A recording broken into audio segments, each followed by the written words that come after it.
Okay, welcome you to our today's online class on externalism. Externalism is a theory of justification. You know, traditionally it is said that knowledge is justified through belief. Okay, so all our beliefs are not justified, but anything claimed to know or claim the status of knowledge count we count as knowledge must be justified. There must be proper justification for any belief to accept as knowledge. So there is a theory, internalism, that means we have some given rules and principles that we can use to justify, to verify any claim for knowledge, any claim of knowledge. It is given. As you know, in Descartes, it was the innate ideas, the given things. Broadly, the rationalists who take reason as the, valid and proper source of knowledge, actually they consider that our rules and principles that we use to verify knowledge, to earn knowledge, to acquire knowledge is given as reason, given by God, given by nature, whatever it is. But according to the externalist, there is nothing given, but it is in the outside world. You can say given in the outside world, not within us, in our cognitivity. We have our cognitive capacity is to connect and join and extract the rules and principles that are in the nature, in the external world, and to use it to form knowledge, to verify knowledge, to justify any claim to knowledge. Okay, so externalism is a theory of justification. In our previous class, we are discussing about Getier's problem. Edmund L. Gettier raised the question whether anything justified, true, and believed would always be considered as knowledge. He has shown some examples. In some cases, we are not convinced that this tripartite definition, that means anything which is true, which is justified, which is believed, is knowledge. There could be some lucky guesses. So what could be the solution? One solution, in our previous classes, we were discussing about 4 solutions. No false premise, 1. From a reliable source, 2. From a causal process, 3. There is another one. There is no defeating, element.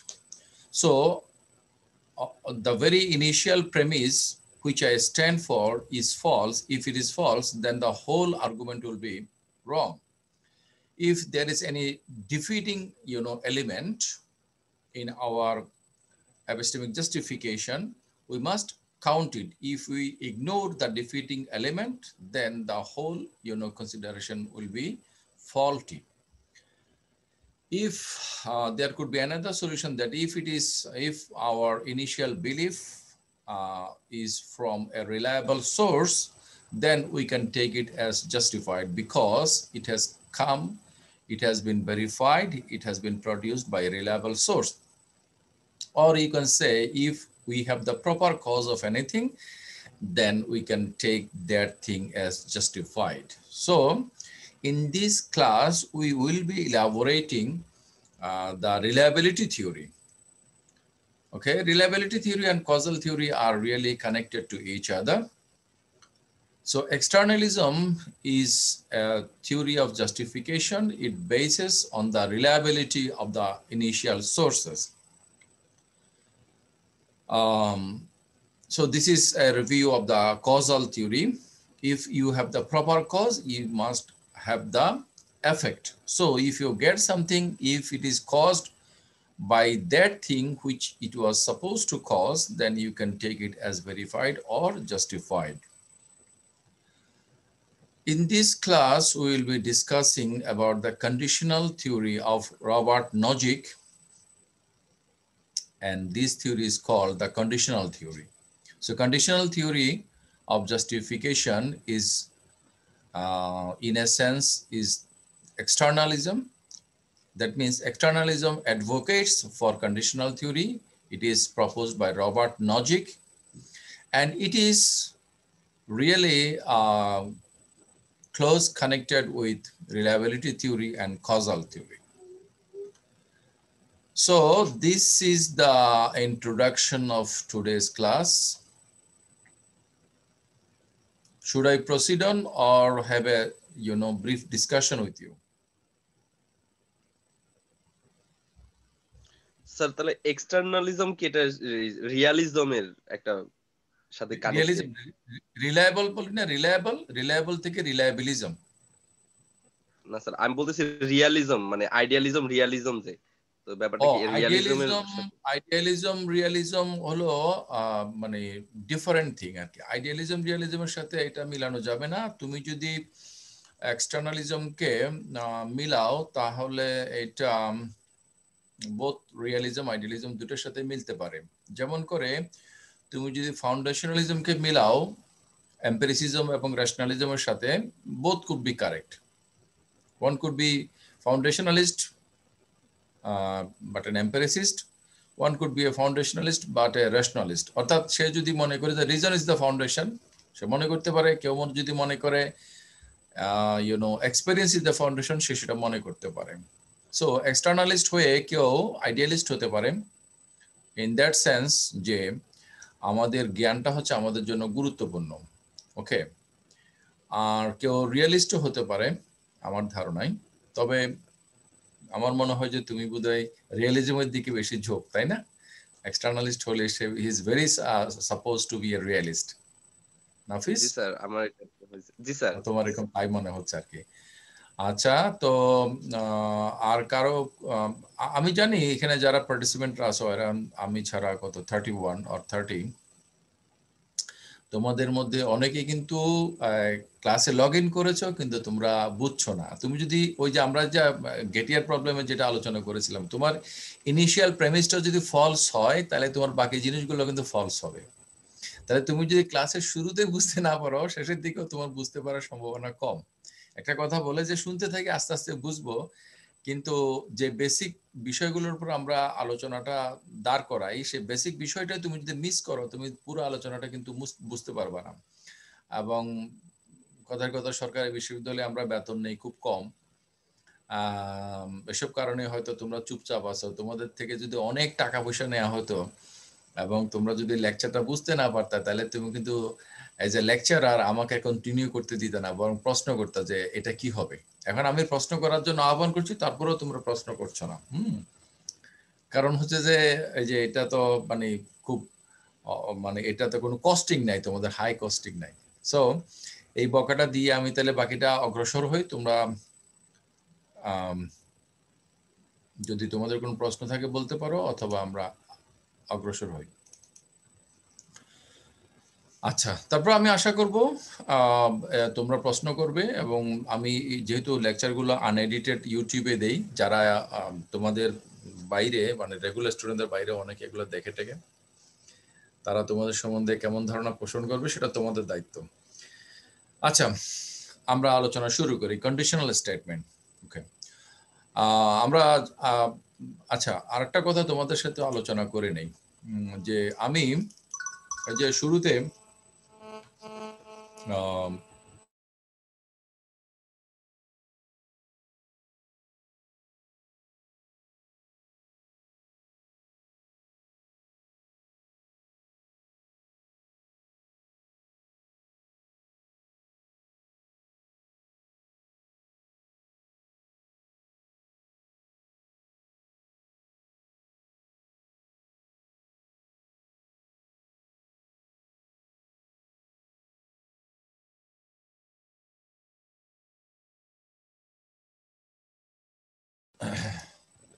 Sorry, I had a very urgent phone call that I have to receive. তোমাদের সাথে যে কথা যেটা আমি বলতেছিলাম সেটা হচ্ছে যে মানে should I continue fully in English or fully in Bangla or mix? What is your take? Bangla English mix করে আসলে যে যেই টপিকটা যেভাবে আলোচনা করলে পরে বোধগম্যতা ভালো হবে সেটা ইউজ করার জন্য। আচ্ছা, তো again তোমরা never pretend to know and understand when you are really not following and unable to understand. না বুঝলে এটা বলবা, হ্যাঁ, না বুঝে বুঝছো বলে মনে করে বসে থাকবা না। আমরা এখানে আলোচনা করতে আসছি মানে বিষয়টা বোঝার জন্য। আমি তো একতরফা একটা আলোচনা রেকর্ড করে ইউটিউবে দিতে পারি, এরকম আমি মাঝে মাঝে দিয়েছি। তোমাদের সাথে ক্লাসটা হলো আলোচনা করার জন্য। ওকে, কবি ইভা, উম্মে হাবিবা। জি স্যার। না বুঝলে বলবা। জি স্যার। স্যার আমরা বাংলায় প্রশ্ন করব, আপনি ইংরেজিতে বলেন। বাংলায় প্রশ্ন করো, অসুবিধা নেই। আচ্ছা,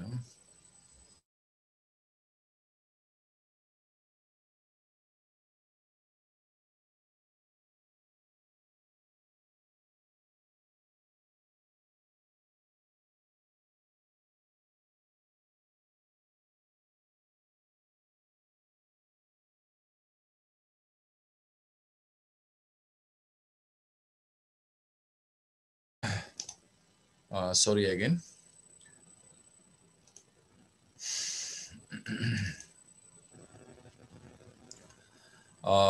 কন্ডিশনাল থিওরি। ওকে, আচ্ছা, বরফ সাদা, বরফ যদি সাদা না হয়ে যদি নীল, লাল, অন্য কোনো কালারের হতো, আমরা কি বরফকে সাদা বলতাম? নিশ্চয়ই বলতাম না। সেই জন্য কন্ডিশনাল থিওরি বলছে যে দুই ধরনের কন্ডিশন কাজ করে।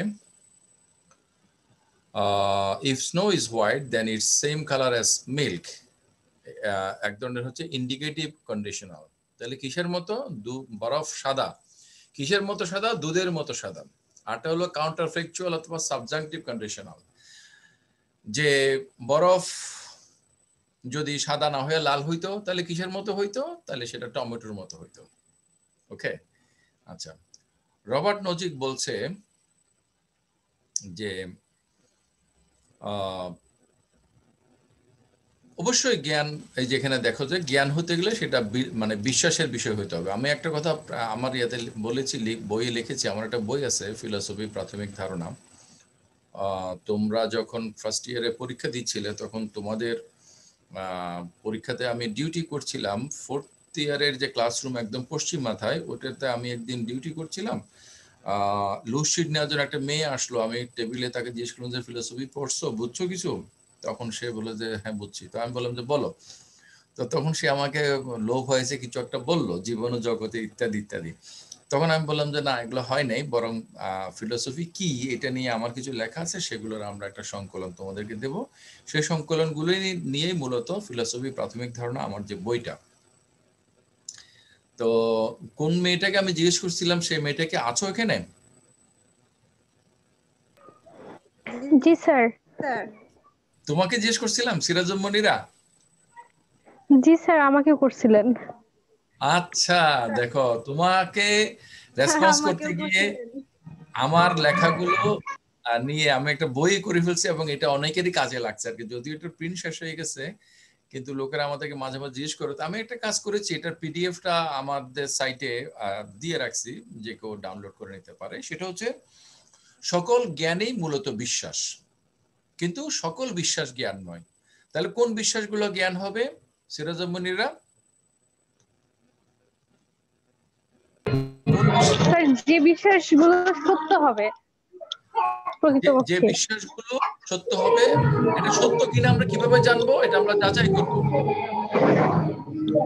জি স্যার। আচ্ছা আচ্ছা, ঠিক আছে, thank you. Off your microphone. So knowledge implies belief, কিন্তু সেই বিলিফটা এই যে সিরাজুল মনিরা যেটা বললো, it must be true belief. এখন কোনো কিছু ট্রু বিলিফ কিনা আমি কিভাবে জানবো? By our process of justification, যাচাইয়ের মাধ্যমে আমরা জানবো এটা আসলে সত্য কিনা। তাহলে সাবজেক্ট এস যদি জানে, S knows that P, subject জানে যে পি, পি মানে একটা নলেজের যে কোনো একটা বিষয়, এনি প্রপোজিশন সাপোজ, তাহলে কি হবে? S believes that P and P is true. তাহলে এস বিলিভ করবে পি কে এবং পিটা সত্য হবে। আর এখানে একটা কথা যে পি যে সত্য আমি কিভাবে জানবো? By the process of justification. Nozick বলছে যে এই জাস্টিফিকেশনের বিষয়টাকে আমরা দুই ভাগ করব। তাহলে জেটিভি অ্যাকাউন্টের মধ্যে তিনটা জিনিস আছে। Do you see me? আমাকে দেখা যাচ্ছে?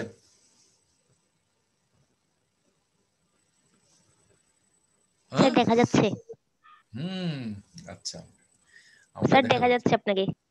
হ্যাঁ হ্যাঁ, নিশ্চয়ই ভালো দেখা যাচ্ছে, সেটা জিজ্ঞেস না করলাম, কারণ যারা যাকে পছন্দ করে তাকে সবসময় তার যে কোনো কিছু ভালোই লাগে। এখন কথা হলো যে আমরা জেটিভি অ্যাকাউন্টের কথা যেটা বলি সেটার মধ্যে কি মানে P is true, P is believe, P is justified, তিনটা সত্য না? পি ইজ ট্রু মানে পি মানে যে প্রপোজিশনটার সম্বন্ধে আমি নলেজ ক্লেম করছি সেটা ট্রু হইতে হবে, সেটা বিলিভড হইতে হবে, এবং 3 নম্বরটা কি? এটা জাস্টিফাইড হইতে হবে।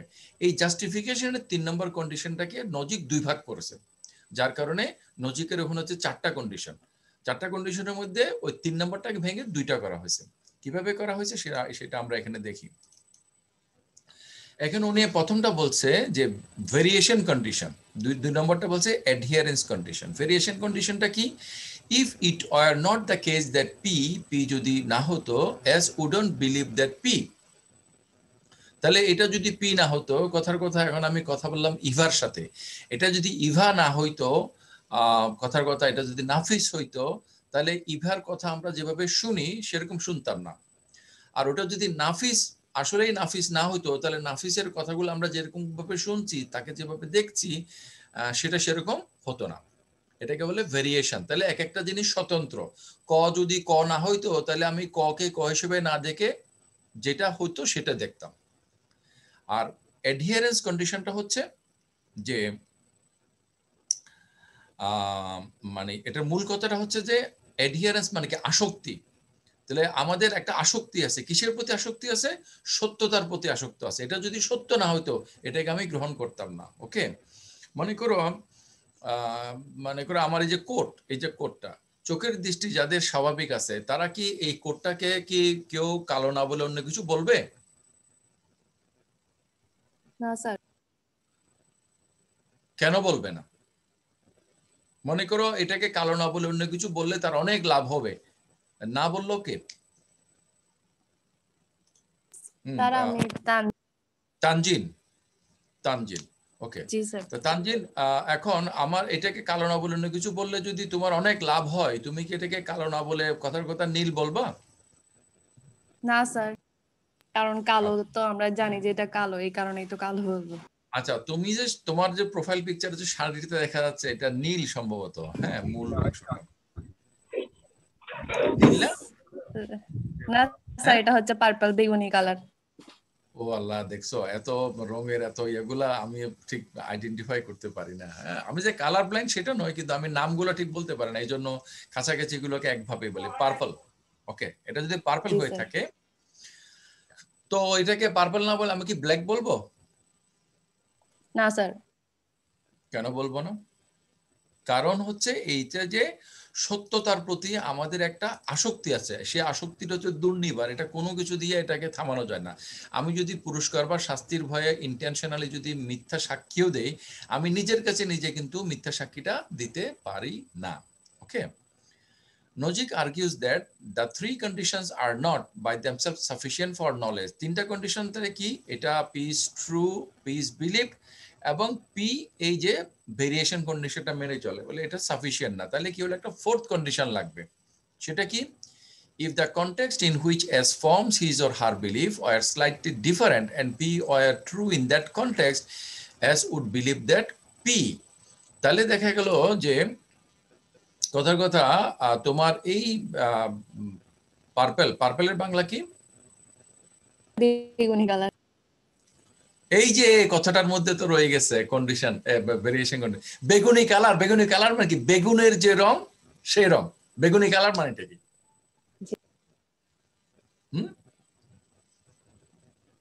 হ্যালো, স্যার কালার তো কালার এখানে আবার জি হ্যাঁ স্যার না, আমরা যখন বেগুনি কালার বলি তার মানে আমরা কি বুঝাই, বেগুনটা যে রঙের। এখন বেগুনটা জি যদি স্যার মনে করো তোমার এই শাড়ির রং না হয়ে বেগুনটা যদি হয় কথার কথা বেগুনটা যদি হয় হলুদ রঙের, তাহলে কি আমরা এই শাড়ির রংটা বলবো যে এটা বেগুনি কালার, এটা বলবো? না স্যার কেন বলবো না? কারণ হচ্ছে ওই যে আমাদের অ্যাডহিয়ারেন্স, তখন এই অ্যাডহিয়ারেন্স বা আসক্তি কিসের প্রতি? অ্যাডহিয়ারেন্স হচ্ছে কিসের প্রতি? ট্রুথের প্রতি, সত্যতার প্রতি, বাস্তবতার প্রতি। তার মানে হচ্ছে যেটা বাস্তব সেটাকে আমরা গ্রহণ করি, করতে বাধ্য হই, এটা ছাড়া আমরা অন্য কিছু করি না। আমরা we are adhered, we are necessarily connected with the physical fact. এটা হচ্ছে নজিকের কথা।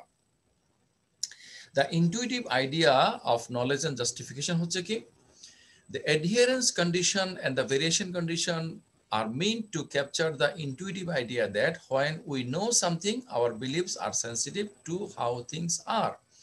তাহলে আমাদের যে বিলিফ গুলো যে আমরা ফর্ম করি এগুলা সেন্সিটিভ, কিসের প্রতি সেন্সিটিভ? বাস্তবতার প্রতি সেন্সিটিভ। ওকে, তাহলে শাড়ির কালারটা বেগুনের মতো, এজন্য আমরা বলছি এটা বেগুনি। বেগুনটা যদি ইটসেলফ যদি ওই রঙের না হতো তাহলে কিন্তু আমরা বেগুনি বলতাম না। তাহলে এই যে দুইটা কন্ডিশন, ভেরিয়েশন কন্ডিশন এবং অ্যাডহিয়ারেন্স কন্ডিশন, এই দুইটা কন্ডিশন মিলে আমাদের বিলিফটা যদি ফর্ম হয় তখন আমরা বলবো আমাদের মানে জ্ঞানটা আসলে জ্ঞান, এটা শুধুমাত্র বিশ্বাস না। তোমরা জানো যে সকল বিশ্বাস জ্ঞান নয়, কিছু কিছু বিশ্বাস ভুল বিশ্বাস, অন্ধবিশ্বাস। আর যেসব বিশ্বাসগুলো আসলেই সত্য এবং যেগুলোকে যাচাই করা যায় সেগুলোকে বলি আমরা জ্ঞান। ওকে, তাহলে মূল কথাটা হচ্ছে কি, এই যেখানে মার্ক করা দেখতেছো, নলেজ ট্র্যাকস দ্য ট্রুথ। তাহলে যেটা জ্ঞান হবে সেটা সত্যতাকে অনুসরণ করবে। এখন কথার কথা, কেউ একটা জ্ঞানের দাবি করলো এবং সেই জ্ঞানের দাবিতে দেখা গেল যে এটা ভুল। আমরা অনেক অনেক কিছু ভুল করি না, আমরা ইচ্ছা করেও ভুল করতে পারি, অনিচ্ছাকৃত ভুলও হতে পারে। তাহলে আমরা যেগুলো ভুল করেছি সেগুলো কি জ্ঞান?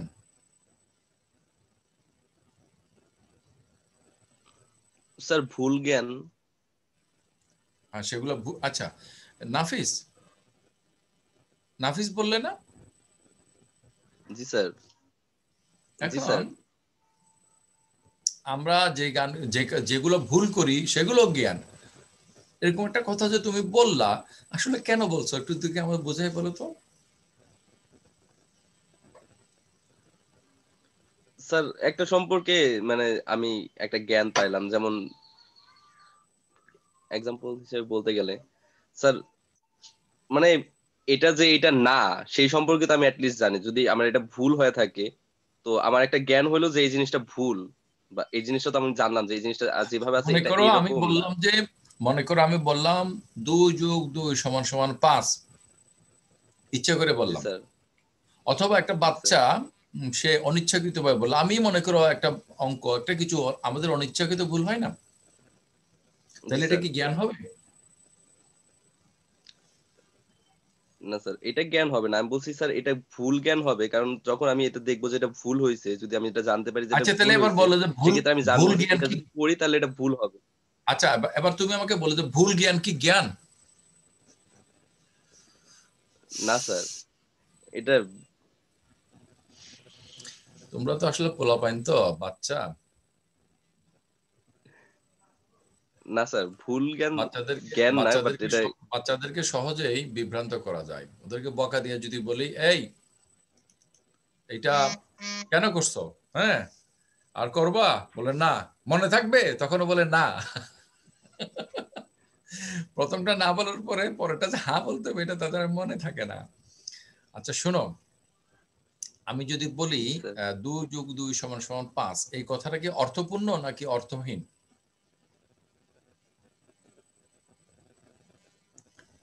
হ্যাঁ, স্যার অর্থপূর্ণ। অর্থপূর্ণ না? এই বাকিরা কি আমার তোমাদের ওর কথা বুঝছো? হ্যাঁ, পার্থ সাহা, তোমার একটা প্রোফাইল পিকচার দেখতে পাচ্ছি আমি। হুম, জি স্যার। জি স্যার। 2+2=5, এই কথাটা কি অর্থপূর্ণ? তুমি একদম তোমার মনের জি কথা স্যার, বলবা। এটা ও তো নাফিস কি বলছে এটা ভুলে যাও। স্যার এটা তো আসলে স্যার এটা আসলে কোনো সময় সম্ভব হতে পারে না, কিন্তু কেউ এটা ভাবতে পারে, কিন্তু এটা তার আসলে ভুল ধারণা হবে। যদি সে মানে এটা আমি ভাবে যে বলতেছি 2 দুই যোগ যোগ 2 দুই সমান সমান। সমান সমান 5, এই কথাটা মানে অর্থপূর্ণ কিনা, মানে এটা কোনো কিছু মেইন করে? না স্যার, এটা সম্পূর্ণ ভুল, এটা কোনো কিছু মিন করে না, এটা ভুল ধারণা একটা। আচ্ছা, তাহলে এই এই ভুল ধারণা সঠিক ধারণা, জ্ঞান হওয়া না হওয়া নিয়ে তোমাদের ধারণাগুলো ভুল, নাফিসেরটা সহ। আমার কাছে শুনে নাও, এটা একদম খুব মনে রাখবা। আর কখনো ভুলে গেলে আবার আমাকে জিজ্ঞেস করবা যে কোনো সময়ে, হ্যাঁ? আচ্ছা, সেটা হচ্ছে যে মনে করো আমি একটা উদাহরণ যদি বলি, 4th ইয়ারের ক্লাসে বলছিলাম, মনে করো যারা পরীক্ষা দিছে, তো কেউ পাশ করছে, কেউ ফেল করছে, কারোর রেজাল্ট উইথল হয়েছে নাকি পার্থ? জি স্যার। তোমার পার্থ, তোমার তোমার মাইক্রোফোন অন আছে? হ্যাঁ, জি স্যার, পার্থ আমি তোমার, অন করছি। হ্যাঁ রাইট, তুমি একটু অন থাকো। তাহলে যারা রেজাল্ট, যার রেজাল্ট স্থগিত হয়েছে, উইথেল হয়েছে, সে কি কোনো রেজাল্ট পাইছে? জি স্যার, সেও তো একটা রেজাল্ট পাইছে যে সে আসলে ফেল করছে বা এই জাতীয় কোনো একটা হ্যাঁ, রেজাল্ট তো পাইছে। এইটাই হলো কথা। মানে ন্যারো সেন্সে তার রেজাল্ট উইথেল হয়েছে, কিন্তু ব্রড সেন্সে সেও একটা রেজাল্ট পাইছে যে কোনো কারণে তার রেজাল্টটা স্থগিত হয়েছে।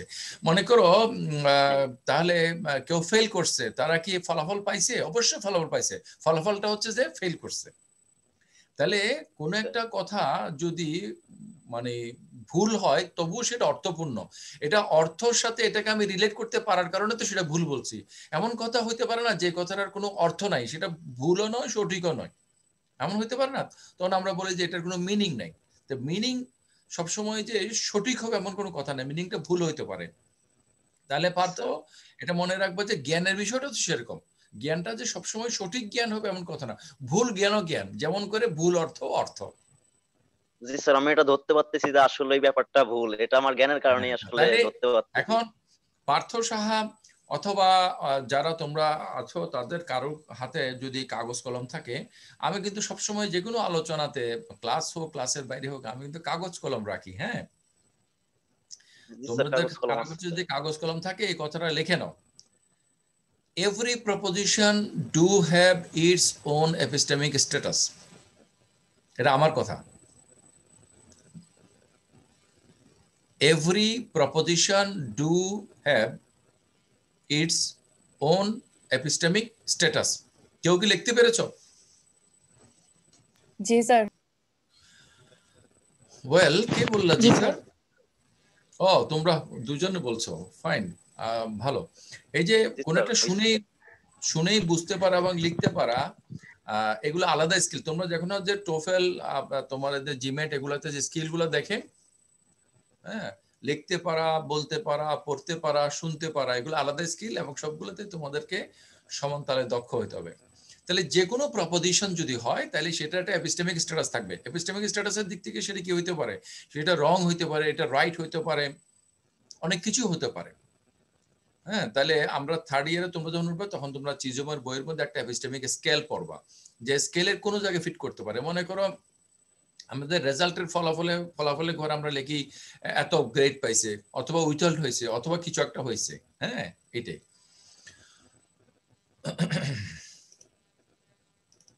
তাহলে মানে জ্ঞান সবসময়, জ্ঞানের যে কোনো বিষয় কি করবে? ট্রুথকে ফলো করবে। তাহলে ট্রুথটাকে আমি কিভাবে পেয়েছি? এটা হচ্ছে জাস্টিফিকেশন। তোমাদের এই কথাটা যদি মনে থাকে, justification is the link between truth and belief. ওকে,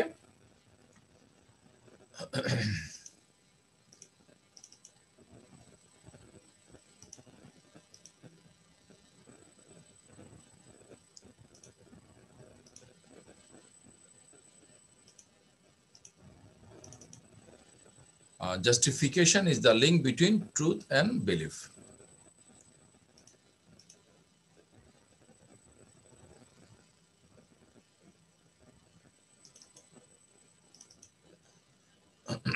আচ্ছা, আমরা আবার আমাদের স্ক্রিনে চলে যাই।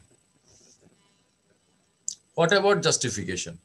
Gettier cases show that justification isn't sufficient for a belief to be knowledge, but is justification A necessary condition? না, লজিক বলবে যে জাস্টিফিকেশনটা ইটসেলফ একটা নেসেসারি কন্ডিশন নয়।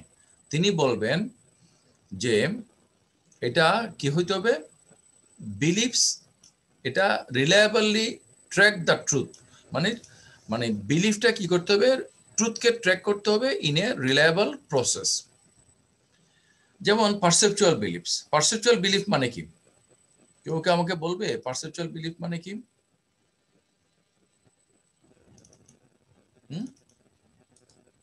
কেউ কে আমাকে বলবে পারসেপচুয়াল বিলিফ মানে কি? স্যার আমাদের অভিজ্ঞতা থেকে মানে যেগুলা পারসিভ করে এগুলা যে বিশ্বাস থাকে এগুলা আমাদের তাহলে আমাদের আমাদের আচ্ছা, তোমরা যারা আছো সবাই কি এটা বুঝেছো নাফিস যেটা বলছেন পারসেপচুয়াল বিলিফ? এখন মুশকিল হয়েছে যারা বোঝে না তারা চুপ করে থাকে। আকিব, আমি একজনকে দেখতে পাচ্ছি, আকিব তুমি কি শুনছো আকিব আমাকে? জি স্যার। আচ্ছা, পারসেপচুয়াল বিলিফ জিনিসটা কি বুঝেছো? জি স্যার, মানে যেগুলা বিশ্বাস আমরা ইন্দ্রিয়ের মাধ্যমে পাই ওইগুলা। আচ্ছা, তুমি যে আমাকে শুনতে পাচ্ছ এটা কি ধরনের বিলিফ? রেশনাল বিলিফ নাকি পারসেপচুয়াল বিলিফ? পারসেপচুয়াল। আচ্ছা আচ্ছা, সো আকিব থ্যাংক ইউ। আমরা যখন ফিলোসফিতে বিশেষ করে এপিস্টেমোলজিতে পারসেপশনের কথা বলি তখন আমরা এক্সপেরিয়েন্সকে মিন করি, আর সাধারণ লোকেরা যখন কথা বলে তখন তারা পারসেপশন বলতে আইডিয়া বা কনসেপ্ট বা রিজনকে মিন করে। ওকে, মানুষ বলে না আমার পারসেপশন এটা নাই, তখন বলে যে আমার আইডিয়াতে নাই, কিন্তু আমরা কিন্তু পারসেপশন বলতে আইডিয়াকে বোঝাই না, আমরা বোঝাই কি আমাদের এক্সপেরিয়েন্সকে। ওকে, তাহলে আমাদের পারসেপচুয়াল বিলিফগুলোর ক্ষেত্রে যদি আমরা আসি বা আমাদের সাইকোলজিক্যাল বিলিফগুলোর ক্ষেত্রে, they are not based upon further belief. That what makes perceptual beliefs basic. তাহলে আমি যদি বলি যে এই জিনিসটা আমি অভিজ্ঞতা থেকে পাইছি, তাহলে এই অভিজ্ঞতাটা আমি কেন পেয়েছি, কেন আমি এটাকে বেসিক হিসেবে নিচ্ছি? লজিক বলবে our perceptual beliefs count as knowledge insofar as they track the truth. কারণ এটা হচ্ছে সত্যতা। তুমি যদি বলো যে এটা কি সত্য না মিথ্যা, তুমি বলো সত্য, তা আমি তোমাকে জিজ্ঞেস করতে পারি তুমি কিভাবে জানো যেটা সত্য? তুমি বললো যে কথার কথা আমি দেখতে পাচ্ছি এটা। তো তোমরা দেখতে পাচ্ছ আমার এই কোটটা হচ্ছে কালো, তা আমার এই কোটটা কালো কেন? বা আমরা যে বলছিলাম আমাদের তানজিন তার শাড়িটা হচ্ছে যে বেগুনি রঙের, তো ওটাকে সে বেগুনি রং বলছে কেন? বেগুনি রং না বলে সে যদি পার্পল বলে বা দুনিয়ার অন্য কোনো ভাষাতে বলে, কিন্তু ওইটার যে কালারটা মিন করে বেগুনি শব্দটা দিয়ে বা পার্পল শব্দটা দিয়ে, সেটা তো অল দ্য সেম। এটা কেন সেরকম? আমরা যদি ব্ল্যাক না বলে কালো বলি তাহলে কি এটা চেঞ্জ হয়ে যাবে? নো, ব্ল্যাক বলি কালো বলি এগুলো হচ্ছে জাস্ট কতগুলো ওয়ার্ড, কিন্তু এগুলোর যে মিনিংটা ইটস অল দ্য সেম, আমরা যেটা বলি সিমান্টিক্স। তাহলে এটার যে সিমান্টিক্স বা এটার যে ইনার মিনিং সেটা অল দ্য সেম। যদি তাই হয়ে থাকে তাহলে কেন আমরা পারসেপচুয়াল বিলিফগুলোকে সেভাবে পাই? আমি বললাম যে এটা আমি শুনতে পেলাম, কেন আমি এটা শুনছি? এটা আমি দেখতে পেলাম, কেন আমি দেখছি? বলছে কারণ এটা হচ্ছে ট্রু। যদি বলি এটা কেন ট্রু, একটা হলো কিভাবে আমি জানি, তাহলে যা কিভাবে জানি সেটা দেখাইতে হবে যে হ্যাঁ এইভাবে জানি। কেন তুমি কালো বলছো? কালো দেখতে পাচ্ছি। কেন কালো দেখতে পাচ্ছ? কারণ এটা কালো, এই কথাটা সত্য। কেন এটা সত্য এটার ফার্দার কোনো কারণ হতে পারে না, কারণ তুমি যদি ফার্দার একটা কারণ বলো তাহলে ওই কারণটা কেন কারণ সেটার জন্য আবার কথা আসবে। ওই যে আমরা ফাউন্ডেশনালিজমের যে আলোচনাটা করেছি, এক পর্যায়ে আমরা একটা ইনফাইনাইট রিগ্রেসের মধ্যে পড়ে যাব। তাহলে তুমি যদি একটা অন্তহীন পরম্পরায় পড়ে যাও, সেটা চেয়ে বেটার তুমি প্রেফার করতে পারো যে আমি যতটুকু আমি যেতে পারি ততটুকু গিয়ে আমি একটা জিনিসকে বেসিক হিসেবে গ্রহণ করব।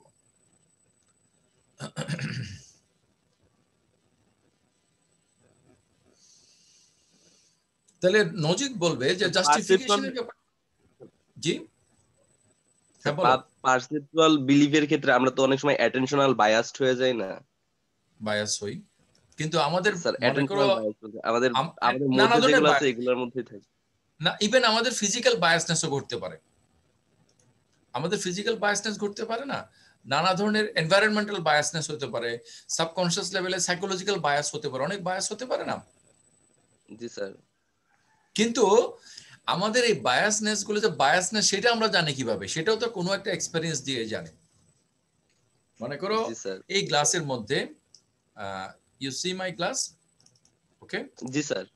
এই গ্লাসটার মধ্যে আমরা যদি সোজা একটা কাঠি যদি ডুবাই, লম্বা কাঠি, তাহলে আমাদের মনে হবে যেন এই সারফেস লেভেল থেকে এটা বাঁকা হয়ে গেছে, এটা মনে হবে না? জি স্যার। আচ্ছা, এই মনে হওয়াটা যে ভুল, এটা আমরা কি বুঝতে পারি? কাঠিটা আমরা সোজা করে আবার তুললেই সোজাই দেখি। জি স্যার। তাহলে আমাদের পারসেপশনের যে মানে ইয়েগুলা প্রবলেম গুলো, পারসেপচুয়াল যে আমাদের যে মিস্টেক গুলো, সেগুলোকে আমরা কিন্তু আরেকটা পারসেপশন দিয়ে কারেক্ট করি। আমরা জীবনেও যদি কাঠিটা ওখান থেকে তুলতে না পারতাম, সবসময় যদি গ্লাসের মধ্যে একটা কাঠি ডুবানোই দেখতাম, আমরা কিন্তু ভেরি জাস্টিফাইবলি মনে করতাম যে আসলে কাঠিটা হচ্ছে বাঁকা। তাহলে যেটাকে আমি রাউন্ড দেখি, এটাকে আসলেই রাউন্ড। তখন আবার যে তুমি যে প্রথমে যে কথাটা বললা, রিয়েলিজম এবং আইডিয়ালিজমের যে কোয়েশ্চেন, যে বিষয়গুলা আসলে কি আসলে সেভাবে থাকে, নাকি আমরা যেভাবে জানি সেভাবে জিনিসগুলো হয়। আমি একটা উদাহরণ বলেছিলাম যে এমএস ওয়ার্ডে যখন আমরা একটা ফাইল সেভ করি, ফাইলটা ওই ফরম্যাটে সেভ হয়। আর যখন আমরা ডাটাবেসের মধ্যে একটা কিছু সেভ করি, ওটা ডাটা হিসেবে সেভ হয়। তুমি যেভাবে রিপোর্টটা নিবা সেভাবে সে তোমাকে সাজিয়ে দেয়। হ্যাঁ, তা আসলে সব। অলিউর রহমান সাউন্ড শুনতে পাচ্ছি না, কি আমার কি সাউন্ড শোনা যাচ্ছে না?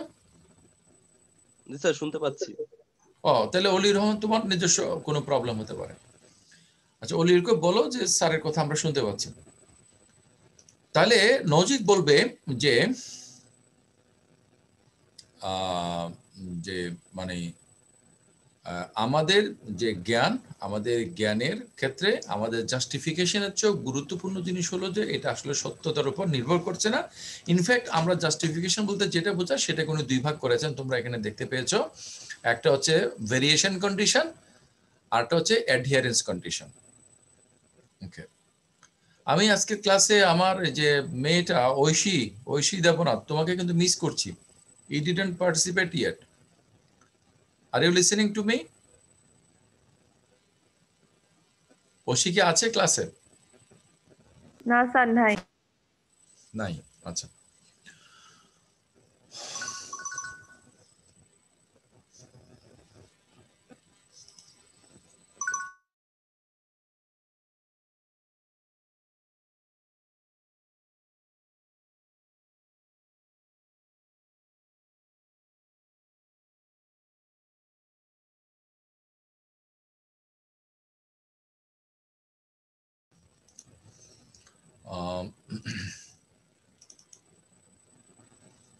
Gettier cases show that justification isn't sufficient. তাহলে গেটিয়ার সমস্যাতে আমরা দেখছি যে জাস্টিফিকেশনের মানে এটা সাফিসিয়েন্ট না, কারণ আমাদের অনেক সময় আমরা ফলস জাস্টিফিকেশন পাই। তাহলে কিভাবে আমাদের জাস্টিফিকেশনটা ফলস না হয়ে ট্রু হবে সেটা আমরা কিভাবে ঠিক করতে পারি? সেই জন্য নজিক এখানে কন্ডিশনাল থিওরির কথা বলেছেন, এবং সেটা রিলায়েবল সোর্স থেকে যদি আমরা পাই, ট্রুথ থেকে পাই, তাহলে হবে। রিলায়েবল কিভাবে হবে? এটা যদি ভেরিয়েশন কন্ডিশন এবং অ্যাডহিয়ারেন্স কন্ডিশনকে যদি ফুলফিল করে, তাহলে আমরা বলবো যে মানে এটা রিলায়েবল হয়েছে, জাস্টিফিকেশনটা প্রপার হয়েছে। Okay, what about epistemic responsibility? Knowledge is some objective relation that holds between the belief and the world. তাহলে আমি যদি বলি যে my knowledge about this wristwatch or my knowledge about this pen, তাহলে এটা একটা কলম, এটা আমি কিভাবে জানবো? এটা আমি এক্সপেরিয়েন্সের মাধ্যমে জানি। তাহলে আমার এক্সপেরিয়েন্স, আমার ভিজুয়াল ক্যাপাসিটি বা আমার ডিফারেন্ট যে কগনিটিভ আসপেক্ট গুলো, সেগুলো এই বিষয়ের সাথে আমাকে কানেক্ট করেছে। তাহলে কলমের যে জ্ঞানটা আমার কাছে আছে সেটা কি ফিজিক্যাল নাকি নন ফিজিক্যাল? এনিওয়ান? কলমটা তো ফিজিক্যাল একটা স্টাফ। কলমের যে জ্ঞানটা আমার কাছে আছে সেই জ্ঞানটা কি ফিজিক্যাল নাকি নন ফিজিক্যাল? স্যার, নন ফিজিক্যাল। নাফিস এর মতে নন ফিজিক্যাল কেন? স্যার কারণ হচ্ছে এটার আইডিয়াটা আমার মধ্যে আছে, এটার আমি আমার মধ্যে যে আইডিয়াটা কোথায় আইডিয়াটা আছে? আছে সেটাকে আমি আইডিয়াটা কোথায় আছে? স্যার আমার মাথার, স্যার আমার আমার মাথা ব্রেইনের তো একটা মধ্যে। ফিজিক্যাল স্টাফ, আমার মাথা তো ফিজিক্যাল। স্যার কিন্তু আমি আমার মধ্যে যে আইডিয়াটা আছে এটা কিন্তু আমি ফিজিক্যাল কোন স্ট্রাকচারে দেখাইতে পারবো না। এখন যারা ফিজিক্যালিস্ট বা মেটালিস্ট তারা বলবে তোমার ব্রেইনের মধ্যে এক ধরনের ইলেকট্রোকেমিক্যাল ম্যাগনেটিক ফিজিওলজিক্যাল প্রসেস হিসেবে সেটা স্টোর হয়ে আছে, ওটাও তো একটা ফিজিক্যাল প্রসেস। তোমার কম্পিউটারের মধ্যে হার্ড ডিস্কে আমাদের যে কন্টেন্ট গুলো থাকে, ওই কন্টেন্টটা কি হিসেবে থাকে? মানে আমি স্ক্রিনে যে মুভিটা দেখি, ওই মুভিটা যখন হার্ড ডিস্কে থাকে ওটা কি মুভি হিসেবে থাকবে নাকি ডাটা হিসেবে থাকে? স্যার ডাটা হিসেবে থাকে। ওই ডাটাটা কি ফিজিক্যাল নাকি নন ফিজিক্যাল? স্যার এটা ফিজিক্যাল। সো এটা তো ইট সিমস ফিজিক্যাল। হ্যাঁ, আচ্ছা যাই হোক, তোমাদের এইসব ইন্টারেস্ট গুলা মিট আপ হবে in another course in the next year, hopefully philosophy of mind কোর্সের মধ্যে। তাহলে নজিক যেটা বলছে সেটা হচ্ছে যে আমাদের নলেজ হচ্ছে একটা অবজেক্টিভ রিলেশন। কিসের objective relation? Our belief about something and the world. তাহলে এটা যখন ট্রুথ, এই লিঙ্কটা যখন হবে ট্রুথের মাধ্যমে, তখন আমরা বলবো রিলেশনটা প্রপার হয়েছে এবং সেটা জ্ঞান হিসেবে কাউন্ট হবে। তাহলে আমাদের এপিস্টেমিক ডিউটি কি? আমাদের এপিস্টেমিক ডিউটি হচ্ছে যে ট্রুথটাকে ট্র্যাক করা, যেটা ট্রু সেটাকে গ্রহণ করা। ওকে,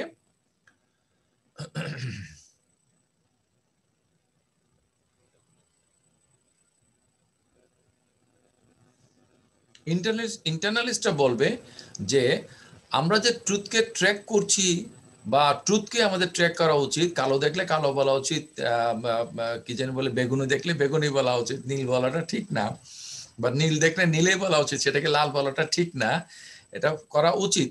এই উচিত অনুচিত, এই যে মানে অ্যাডহিয়ারেন্স টু ট্রুথ, এই জিনিসটা কোথায় আছে? ইন্টারনালিস্টরা বলবে এই জিনিসটা আমাদের ভিতরে আছে। কিসের ভিতরে? পেটের ভিতরে না মাথার ভিতরে? এইটা হচ্ছে ফিলসফি অফ মাইন্ডের বিষয়। এপিস্টেমোলজি বলবে আমাদের কগনিটিভিটির ভিতরে আছে, আমাদের কগনিটিভ ক্যাপাসিটির ভিতরে আছে, সেটা যেখানেই হোক না কেন। এডওয়ার্ড ক্রেগ নামক একজন ফিলসফার, তিনি বলছেন যে আমরা মানুষেরা আমরা হচ্ছি যে কি, এখানে উনি বলছেন যে রিলায়েবল ইনফরমেন্টস। ওকে, এবং উনি বলছেন যে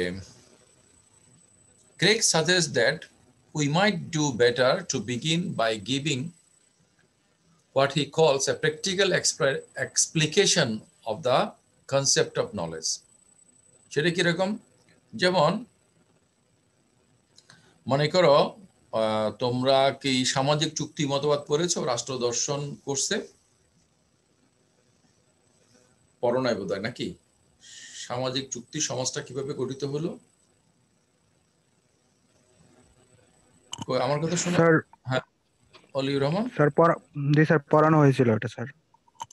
আচ্ছা, সমাজটা কিভাবে গঠিত হয়েছে এটা নিয়ে হবস নামে একজন পলিটিক্যাল থিঙ্কারের একটা থিওরি আছে, হবসিয়ান সোসাইটি, যে একটা প্রকৃতির রাজ্য, কেউ কাউকে মানে না, মারামারি হানাহানি সব করতে করতে শেষ পর্যন্ত সবাই ক্ষতিগ্রস্ত, সবাই টায়ার্ড, সবাই বললো যে না, এইভাবে আসলে হয় না, বরং আমাদের উচিত একটা লেভিয়েথান বা একটা কিং, মাইটি কিং, তার হাতে আমাদের সব ক্ষমতা দিয়ে দিব, সে আমাদেরকে মানে রুল করবে।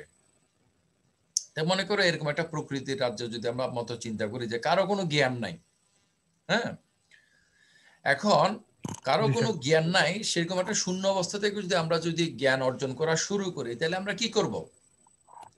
যে আমরা বলবো যে কথার কথা, যে আমাদের যে ইন্দ্রিয় অভিজ্ঞতা, আমাদের যে মনে করো ভিজুয়াল এক্সপেরিয়েন্স, আমাদের যে অডিটরি এক্সপেরিয়েন্স, বা আমাদের যে বিভিন্ন এম্পেরিক্যাল এক্সপেরিয়েন্স, এগুলো হচ্ছে যে আমাদেরকে সঠিক জ্ঞান দেয়। এটা আমরা যদি মনে করি, তাহলে experience is a good informant, এটা আমরা একটা ফ্ল্যাগ দিলাম। কতক্ষণ পরে বুঝলাম যে না, রিজনও আমাদেরকে মাঝে মাঝে নলেজ দেয়। হ্যাঁ, আমি যদি মনে করি যে এইটার কোয়ালিটি হচ্ছে 3 আর ওইটা হচ্ছে ওইটার 10 গুণ, তাহলে আমার ওইটার মাপতে হবে না, আমি 3 এবং 10কে গুণ করে 30 পেয়ে যাবো, আমি বলতে পারবো 30, তাই না? তাহলে এই যে আমরা গণিতের জ্ঞান, এই গণিতের জ্ঞানটা তো এক ধরনের মানে নন এক্সপেরিয়েন্সিয়াল বাট রেশনাল একটা এক্সারসাইজ, আমরা রিজন প্রয়োগ করি। তাহলে আমাদের রিজন যদি আমাদের সঠিক জ্ঞান দেয়, আমরা বলবো হ্যাঁ, তাহলে আমরা একটা ফ্ল্যাগ লাগাবো যে হ্যাঁ রিজন আমার সঠিক জ্ঞান। এভাবে করে আমরা যেটাকে সঠিক মনে করি না কেন, সেই বিতর্কটা এখানে না যে কোনটা মানে কোনটা চেয়ে বেটার। মূল কথা হচ্ছে যে আমরা কোন একটা ব্যক্তি যদি আমাকে সঠিক জ্ঞান দেয়, তখন আমি বলি যে এই ব্যক্তিটা হচ্ছে রিলায়েবল বা নির্ভরযোগ্য। এভাবে করে আমরা কি করি যে আমাদের যে ওই যে ইনফরমেন্ট, রিলায়েবল ইনফরমেন্টস গুলাকে, এই যেখানে যেটা আছে তোমরা দেখতে পাচ্ছ যে রিলায়েবল ইনফরমেন্টস গুলাকে আমরা খুঁজে বের করি। এটা হচ্ছে আমাদের জ্ঞান অর্জন করার একটা প্র্যাকটিক্যাল ওয়ে, এটা আমরা করে থাকি। তাহলে একজন যে রিলায়েবল সেটা আমি আসলে কিভাবে বুঝবো? হ্যাঁ, কারণ একজন রিলায়েবল হবে মানে ওই যে নজিকের কথা ফলো করে এডওয়ার্ড ক্রেগ বলবে যে সে যদি ট্রুথকে ফলো করে, ওকে, সে যদি ট্রুথকে ফলো করে তাহলে আমি বলতে পারবো যে সে আসলে রিলায়েবল। তাহলে গুড ইনফরমেন্টস কি হবে? যে হচ্ছে যে ট্রুথকে রিলায়েবলি ফলো করবে। ওকে, তাহলে এটা হলো মূল কথা। আর কনক্লুশনটা হচ্ছে Nogic's truth-taking theory gets rid of justification from the analysis of knowledge and in its place, মানে justification এর জায়গায় puts the variation and adherence condition. তাহলে মানে আমরা যখন নজিকের কন্ডিশনাল থিওরির কথা বলবো, তাহলে কন্ডিশন দুইটা। দুধ যদি সাদা না হইতো তাহলে দুধকে আমি সাদা বলতাম না। আচ্ছা, দুধ যদি সাদা না হইয়া কথার কথা বেগুনের মতো বেগুনি হইতো তাহলে দুধকে আমি সাদা না বলে বেগুনি বলতাম। তাহলে আমি যদি আমি না হইতাম তাহলে আমি বলতাম না যে হ্যাঁ আমি। আর আমি যদি আমি না হইয়া নাফিস মোল্লা হইতো তাহলে আমি বলতাম যে হ্যাঁ এটা হচ্ছে নাফিস মোল্লা। তাহলে ইন আইদার সিচুয়েশন আমরা আসলে ট্রুথকে ফলো করি। তাহলে কন্ডিশন কয়টা হলো? P is true, P is believed, তারপর হচ্ছে if it were not true then I wouldn't take it as true, I take it as true because it is really true. তাহলে ওই জাস্টিফিকেশন কন্ডিশনকে আমি দুই ভাগ করলাম, যে এটা যদি এটা না হয়ে যদি ওইটা হইতো তাহলে এটাকে এটা না বলে আমি ওইটা বলতাম, এটাকে আমি এটা বলি কারণ এটা আসলে হচ্ছে এইটা। এইভাবে যদি আমরা করি তাহলে নজিকের মতে যে আমরা গেটিয়ার প্রবলেমটা থেকে আমরা মুক্ত হতে পারবো, লাখগুলো আমাদের কাছে নলেজ হিসেবে আর অ্যাপিয়ার করবে না। কিন্তু রবার্ট নজিকের এই থিওরির কিছু সমালোচনা, টেকনিক্যাল প্রবলেম আছে। যেমন how can one no something without knowing that one is right to believe it? তাহলে একটু আগে বলা হয়েছে যে মানে গুড ইনফরমেন্টস, যে গুড ইনফরমেন্টস কি হয়? যে আসলে ট্রুথকে ফলো করে। এখন যে ট্রুথকে ফলো করে সে আসলে ট্রুথকে ফলো করছে কিনা, এখানে এডওয়ার্ড ক্রেগ এবং রবার্ট নজিকের মধ্যে হচ্ছে যে ট্রুথ হচ্ছে এমন একটা জিনিস এটাকে ফলো না করে কেউ পারে না। কথার কথা আমার এটার দিকে যে দেখবে সেটাকে কালো না বলে পারে না।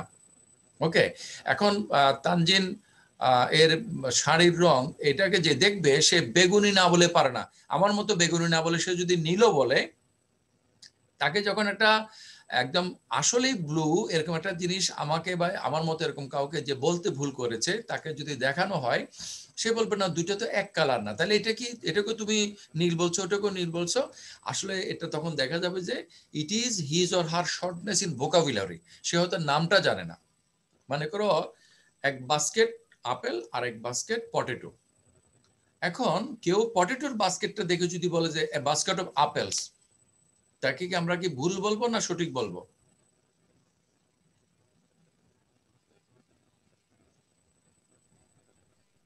স্যার ভুল বলবো।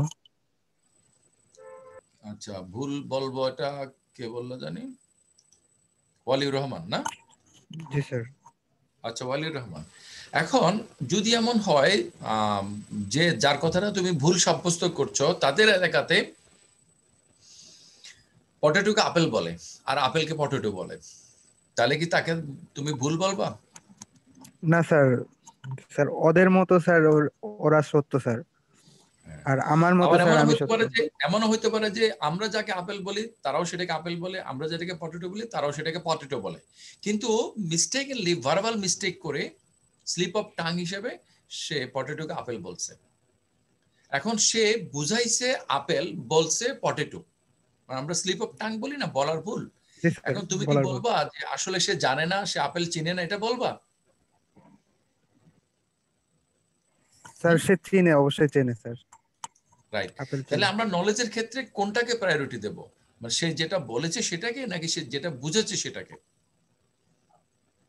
স্যার যেটা সে বুঝেছে, মানে সেটা আমাদের যে আন্ডারস্ট্যান্ডিং আছে, আমাদের আন্ডারস্ট্যান্ডিংটা আমাদের জাজমেন্টের মধ্যে কাজ করে। আমাদের জাজমেন্টটা একটা সেন্টেন্সিয়াল ফর্মে, একটা লিঙ্গুইস্টিক ফর্মে আমরা প্রকাশ করি।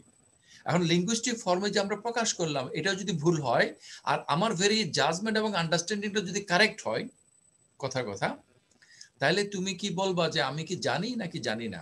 মানে এরকম লোক যার এক্সপ্রেশনটা ভুল কিন্তু চিন্তাটা সঠিক। স্যার জানে। জানে বলাটাই মনে ভালো, তাই না? জি স্যার। তার মানে হচ্ছে যে আমরা কি করব, আমরা এডহিয়ার্ড থাকবো কিসের প্রতি? ট্রুথের প্রতি। ট্রুথটা কি? এমন হচ্ছে যে ট্রুথকে তুমি কোনো সময় মানে ভুল করতে পারো না, কিন্তু আমরা দেখি যে ট্রুথের আন্ডারস্ট্যান্ডিংটা মানে ট্রুথের আন্ডারস্ট্যান্ডিং এ দুই ধরনের ভুল হয়। একটা হলো ট্রুথকে আমি যখন একটা রিপ্রেজেন্টেশন করলাম ল্যাঙ্গুয়েজের মধ্যে, আমার রিপ্রেজেন্টেশনটা ভুল হইতে পারে। আরটা হইতে পারে যে ট্রুথকে আমি পার্শিয়ালি দেখেছি, পার্শিয়ালি দেখার কারণে যতটুকু আমি দেখেছি ততটুকু সঠিক, কিন্তু আরো বিগ পিকচারের সাথে যদি মিলাই তাহলে সেটা ভুল হয়। তাহলে আমি কি বিগ পিকচারের সাথে মিলাইয়া একটা যে ঠিক করব, নাকি আমি ওয়ান টু ওয়ান যেটা দেখছি সেটা ঠিক করব? তুমি যদি বলো যে বিগ পিকচারের সাথে মিলাইতে হবে, তাহলে কতটুকু বিগ পিকচারের সাথে মিলাইলে আলটিমেটলি আমি বুঝতে পারবো যে এটা সঠিক হয়েছে? এটাও আসলে নির্ধারিত না। সেই জন্য জ্ঞান তত্ত্বে সংশয়বাদের যে আলোচনা, মানে স্কেপটিসিজমের যে আলোচনা, এটা অবশ্যই থাকবে। জ্ঞান তত্ত্বের কোনো বই পাওয়া যাবে না যেখানে মধ্যে স্কেপটিসিজম মানে সংশয়বাদ নিয়ে আলোচনা নাই, কারণ সংশয়বাদকে খণ্ডন না করলে জ্ঞান তত্ত্ব চলে না। ওকে, সেগুলো নিয়ে পরবর্তীতে আমরা আলোচনা করব। আজকের ক্লাসের এই আলোচনা থেকে তোমরা বুঝতে পারলাম যে মানে জেটিপি অ্যাকাউন্টের যে প্রবলেমগুলো, জাস্টিফিকেশনের প্রবলেম, এটাকে কন্ডিশনাল থিওরির মাধ্যমে রবার্ট নজিক সমাধান করার চেষ্টা করেছেন। ওই কন্ডিশনটা হচ্ছে যে ট্রুথের প্রতি আমাদের অ্যাডহিয়ারেন্স, এবং এই অ্যাডহিয়ারেন্সের বিষয়টা আমাদের ইন্টারনাল হলেও ট্রুথটা হচ্ছে আউটসাইড আস, আমাদের বাইরে আছে, অবজেক্টিভলি আছে ইন দ্য এক্সটার্নাল ওয়ার্ল্ড। তাহলে যেমন আমরা ভিজুয়াল এক্সপেরিয়েন্সের ক্ষেত্রে আমি যখন কালোকে কালো বলি, এই জিনিসটা কি, এই কালো বলাটা কি এটার মধ্যে মানে এক্সটার্নাল জিনিসটার মধ্যে, নাকি আমার ব্রেনের মধ্যে? ওকে, আবার ব্রেন বললে যে আমি নাফিসের সাথে একটা কথা বলছি, ব্রেন বললে কি আসলে কি সেটা ইন্টারনাল বোঝায় কিনা, সেগুলো নিয়ে কিছু ঝামেলা আছে। জ্ঞান তত্ত্বে যখন আমরা বলবো ইন্টারনাল মানে ভিতরে, সেটা কিন্তু হাতের ভিতরে, পেটের ভিতরে, কানের ভিতরে, মাথার ভিতরে, কোনো ভিতরে না। ভিতরে মানে আমাদের চেতনার ভিতরে, আমাদের জ্ঞানের ভিতরে, জ্ঞানটা যেখানে হোক না কেন, কারণ আমরা কোথায় আছি, কোথায় আমাদের জ্ঞান উৎপন্ন হয়, এগুলো হচ্ছে ফিলসফি অফ মাইন্ডের আলোচনার বিষয়, এটা এপিস্টেমোলজির আলোচনার বিষয় নয়। এপিস্টেমোলজিতে যখন ইন্টারনালিজমের কথা বলা হয় যে এটা আমাদের কগনিটিভিটির ভিতরে আছে, তাহলে কগনিটিভিটির ভিতরে থাকলে আমরা হচ্ছে যে রিসিভার, প্যাসিভ রিসিভার। আর এটা যদি বাইরের জগতে থাকে, বাইরের জগতে আমাদের নিতে হয়, তাহলে এক্সটার্নালিজম, সেটা হচ্ছে যে rules and principles of justification is not within us, যেটা ডেকার্ট বলেছেন যে গিভেন, সেরকম না, বাট ইট বরং এটা in the external world, in the outside world আমরা কি করি, গুড রিসিভার হিসেবে, গুড ইনফরমেন্টস হিসেবে, গুড নলেজ সিকার হিসেবে আমরা সেগুলোকে গ্রহণ করি। আমি আমার মতো করে তোমাদেরকে বোঝানোর চেষ্টা করেছি। আই এম নট শিওর যে তোমরা আমার কথাগুলো বুঝেছো কিনা। এই রেকর্ডটা তোমরা যদি আবার ভালো করে দেখো এবং তোমাদের যে কন্টেন্ট আছে সেটাকে সামনে রাখো এবং সেটার সাথে এটা মিলিয়ে বোঝার চেষ্টা করো, কিংবা গ্রুপ স্টাডি করো, I hope you will be understanding. Before that, আজকের আমাদের ক্লাসে যতক্ষণ সময় আছে, 5 মিনিটস আই সি মোর, তোমরা যারা বুঝো নাই বা কোনো সমস্যা আছে, প্রশ্ন আছে, বলতে পারো। স্যার একটা কোশ্চেন ছিল স্যার, নাফিস, আমরা কি একটা তোমার জিনিসকে প্রশ্নটা আমি অনেক একটু পরে শুনি। নাফিস, জি স্যার। নাফিস, তোমার জি প্রশ্নটা স্যার। আমি একটু পরে শুনি, কারণ আমরা অ্যাজ টিচার আমাদের দায়িত্ব হচ্ছে যে ক্লাসের সব স্টুডেন্টদেরকে কানেক্ট করার চেষ্টা করা। সেজন্য আমি একজনের নাম এখানে দেখতে পাচ্ছি, Nipa Mohanta. Nipa, are you listening to us?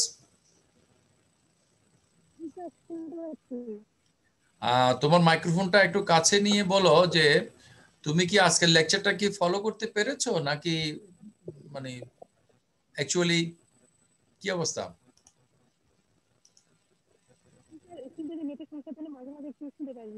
তোমার ভয়েস খুব লো শোনা যাচ্ছে।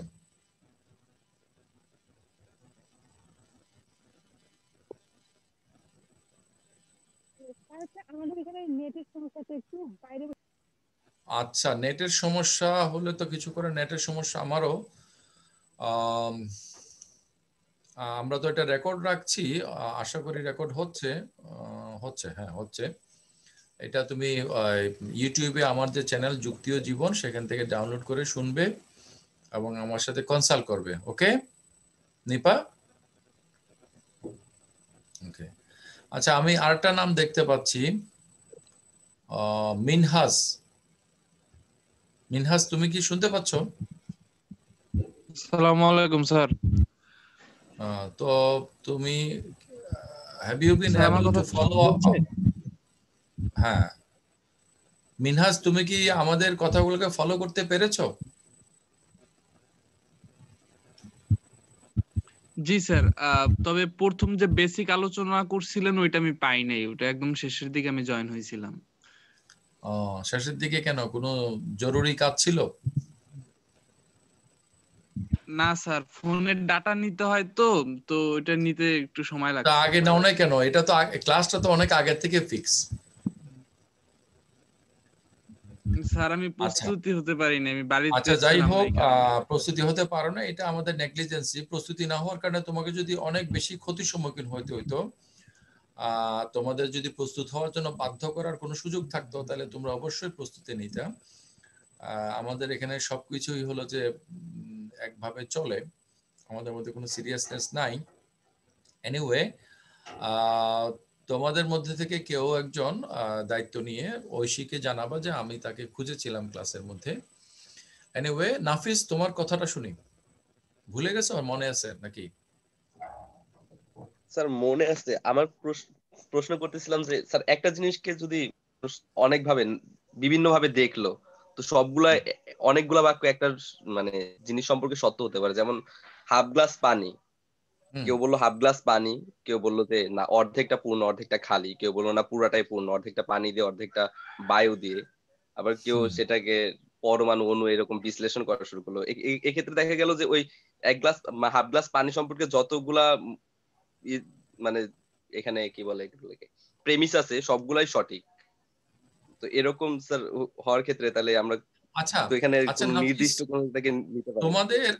তোমাদের সাথে কি আমি ডিওন্টোলজিক্যাল ভার্সাস নন ডিওন্টোলজিক্যাল জাস্টিফিকেশন এরকম কোনো কথা কি বলেছিলাম? স্যার আমার এখন মনে পড়তেছে না। মনে পড়ছে না? আচ্ছা, এখন এই হাফ গ্লাস পানি, এই পানিকে আমি কি বলবো, পানি নাকি বলবো H2O? তাহলে আমি যদি কেমিস্ট্রি ডিপার্টমেন্টে একটা কেমিক্যাল অ্যাকশন রিঅ্যাকশনের বিষয়ে আলোচনা করি তখন আমি বলবো H2O। ওকে, আর যখন আমি এখানে সাধারণভাবে বলি তখন আমি বলি যে এটা পানি। তো এটার কাজ কি? এটা সাপোজ এটা খাওয়া যায়, এটা আমি এটা খেয়ে দেখালাম, এটা খাওয়া যায়। ওকে, কিন্তু কেমিস্ট্রি ডিপার্টমেন্টের ল্যাবে এটা খাওয়া যায় কিনা এটা কোনো কথা না, এটা সেকেন্ডারি কথা। এইটার যে কেমিক্যাল প্রপার্টিস গুলো সেগুলো সবচেয়ে গুরুত্বপূর্ণ। তাহলে তুমি যখন একটা কিছুকে যখন বলবা, জ্ঞানের দাবি করবা, জানার দাবি করবা, আইডেন্টিফাই করবা যে হ্যাঁ এটা হচ্ছে এইটা, তখন সেটাকে কিভাবে করবা? যারা শুনছে তারা যেভাবে বোঝে সেভাবে বলা কি তোমার দায়িত্ব, নাকি জিনিসটা আসলে যেটা সেটাই বলা তোমার দায়িত্ব? এই দুইটা বিষয়ে এসে গ্রুপ অফ এপিস্টেমোলজিস্ট বলছে যে লিসেনার যারা আছে, যারা যাচাই করছে, তোমাকে যেন আমি একটা কথা বলি 2 + 2 = 4, তুমি খালি এটা শুনলা, এটা যাচাই করবা না? নিশ্চয়ই যাচাই করবা।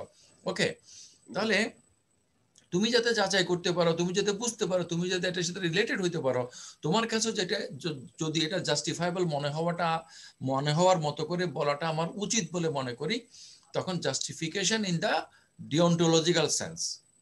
ওকে, যখন সেন্স অফ ডিউটিটা আমরা মানে কনসিডার করি বা করা উচিত, এটা হলো ডিওন্টোলজিক্যাল সেন্স। আর যদি বলা হয় যে এইটা আসলেই যেটা সেটাই আমি বলবো, এটা অন্যরা জাস্টিফাই, ভেরিফাই, আন্ডারস্ট্যান্ড করতে পারুক বা না পারুক, আমার দায়িত্ব হচ্ছে ককে যখন আমি ক বলবো কই বলবো, ককে কিভাবে বললে সুবিধা হবে সেভাবে আমি বলবো না। এইটাই হলো প্রপার জাস্টিফিকেশন। এই থিওরির পক্ষে যারা, তাদেরকে বলে যে নন ডিওন্টোলজিক্যাল জাস্টিফিকেশনের পক্ষ যারা আছে আর কি।